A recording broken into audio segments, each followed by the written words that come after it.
이번에 또 중요한 거 있잖아요. 3월 달부터 경상환자 향추비 미지급해서 이제 산정하게 되는데 그거 한번 얘기해 보죠. 네네.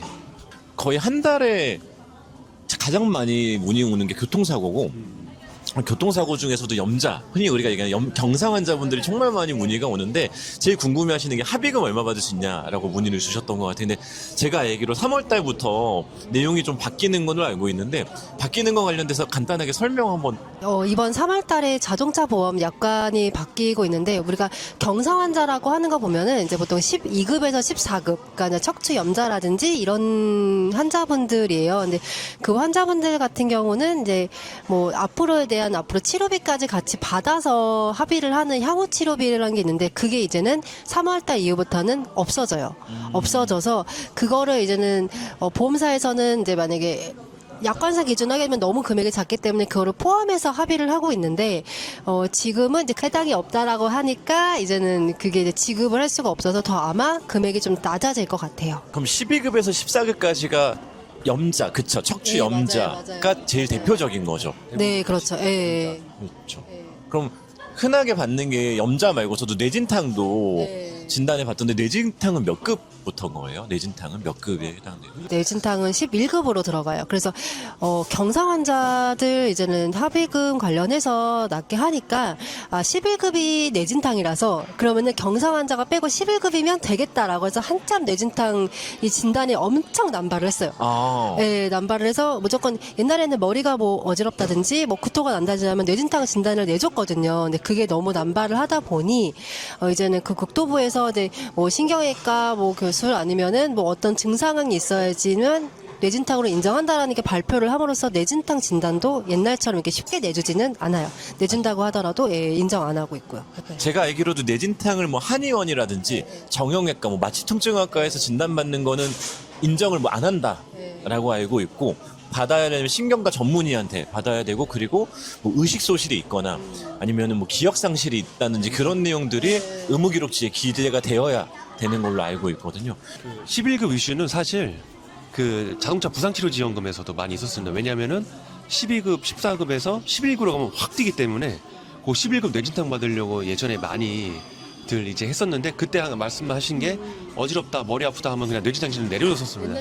근데 그게 하도 남발이 되니까, 근데 이것도 사실 뇌진탕 기준을 어떤 의학이라든가 그런 내린 게 아니라 국토부에서 내린 걸로 알고 있어요. 그래서 뭐 아까 말씀하신 의식 상실, 그리고 이제 또 CT가나 뭐 영상 같은 거 한번 찍어야 되고, 그런 것들 통해서 의사가 이제 진짜로 뇌진탕 진단을 내려야 이제 진정을 하는 걸 바뀌었고, 그렇게 되면 이제는 그러니까 자동차 사고가 났을 때 어떻게든 뇌진탕 받으려고 하는 그 부분이 분쟁이 될 거고, 그 다음에 합의금에서 거의 한 80%를 차지했던 향추비가 없어지니까, 그러면은 그거를 올리려면 유자료는 고정이 되어 있고 치료비도 어차피 보험에서 나가는 거고, 그러면 이제 휴업 손해가 얼마나 입원하냐에 따라서 또 이게 변경이 되면 그 부분에서 또 이제 분쟁이 생 것 같습니다. 입원을 얼마나 할 건지, 염자 가지고 뭐 3주, 4주 입원할 건지, 그런 걸로 또 분쟁이 나서 저는 오히려 이게 더 분쟁이 더 생길 것 같습니다. 제가 생각하기에도 이게 향후 치료비가 줘서 꽤 오래전부터 보통 우리가 기억하는 뭐 2주 진단 받으면 뭐 입원하면 100, 뭐 150, 200 받는다라고 했는데, 이게 하루아침에 이렇게 바뀌게 되면은 이제 저희야 전문가니까 이런 내용들을 금방금방 빠르게 이해하고 받아들이지만, 과연 일반인들이 이거를 이해하고 이 금액에 합의를 할 수 있을지에 대해서는 저도 의문이라서 꽤나 많은 분쟁이 발생할 거라 보는데, 그럼 실제로 만약에 2주 진단을 받았다, 그리고 뭐 입원을 2주 정도 했다라고 하면은 어느 정도 금액을 받을 수 있을까요? 3월부터는? 이제는 경상 환자가 되면 유자료 같은 경우 15만 원 정도 할 거고, 그 다음에 휴업손해 같은 경우 하루에 10만 원 해서 2주 풀로 입원한다고 치면 이제는 입원해도 150, 예전에는 입원하면 뭐 200에서 250 받았었는데, 그리고 이제 제가 실무하면서 가장 느꼈던 게 배상 책임 실무를 하다 보면 자동차하고 굉장히 많이 비교를 하세요. 그래서 같은 염자 진단인데 배상 책임에서는 많이 나가야 100만 원 나갑니다. 근데 자동차는 200이 나가니까 그 갭이 크니까 그 이제 많이 이제 그 분반들이 많으셨는데, 이젠 자동차 그 수준이 되는 거죠. 배상 책임처럼 입원을 하고 해도 100만 원 못 받을 수도 있고, 뭐 바로 나오고 하면 이제 50만 원도 못 받는 그런 상황이 될 수도 있습니다. 실제로 제가 많이 만나 뵙는, 그러니까 2주 진단 받으시는 분들 중에 입원을 그렇게 막 2주, 3주 입원하신 분들은 거의 안 계시니까, 맞아요. 계셔도 네. 뭐 이틀, 3일 계시는 맞아요, 게 맞아요. 일반적인 거라서, 2, 3일 계셨을 때는 뭐 휴업 손해라고 해도 한 2, 30만 원의 그쵸, 위자료까지 네. 합치면은 옛날처럼 병원에서 입원을 많이 안 시켜줘요. 맞아요. 예, 일주일 입원은 막 오래 한 거라고. 맞아요. 예, 몇 년째 그래도 2주는 입원해줬는데 요즘에 얘기 들어보면은 2주까지는 또 안 되고 1주만 입원을 하고 또 뭐 며칠만 입원하고 하는 거기 때문에 옛날처럼 막 엄청 장기간 입원해서 받을 수 있는 그런 것도 없어졌어요. 예. 그리고 한 가지 중요한 게 그런 게 있더라고요.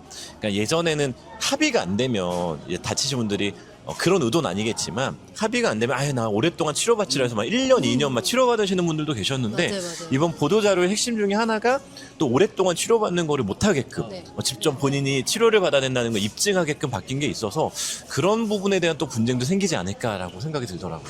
맞아요. 그러니까 이게 경상 환자 들어오면서 이제 옛날에는 그냥 계속 치료를 받으면 됐는데 지금은 이제는 그 4주 지나면 의사의 진단서가 있어야지만, 그러니까 치료가 필요하다는 진단서가 있어야지만 계속 연장이 됐어요.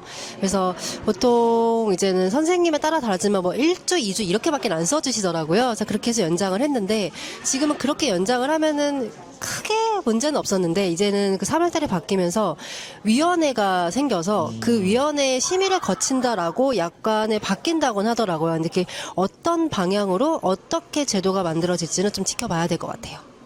이제 얼마 안 남았네요, 3월이. 실제로 3월부터 분쟁이 생길 거고 예. 오늘 목요일이니까. 예, 거의. 그쵸, 하루 예, 그쵸. 네. 맞아요. 그래서 저는 요새 이제 제가 많이 솔루션 드리는 게 진짜 사고 났으면 이달 안에 합의하시는 게 더 유리하실 거다라고 말씀을 드리고는 있긴 하거든요. 3월 때부터는 저희 전화가 또 불나기 시작하겠네요. 그렇죠. 네. 사고도 내일까지만 나야 3월 이전에 사고 난 분들은 3월 달에 합의를 해도 향후 치료비를 인정받을 수 있는 네. 근데 이제 3월이 되면 이제 미결이 엄청 늘 겁니다. 그럼 이제 빨리 합의하려고 좀 더 유리한 조건을 제시할 수도 있으니까 미리미리 합의하는 것도 방법이라고 말씀을 드리고 싶어요. 혹시나 저희 영상 보시고 이 합의 관련해서 궁금하신 거 있으시면은 문사진 선사님께 아니요, 이거 여기. 위세정 선사님께 네. 전화주십시오. 혹시 궁금한 사항 있으면 나우손의 사장에 연락 주십시오.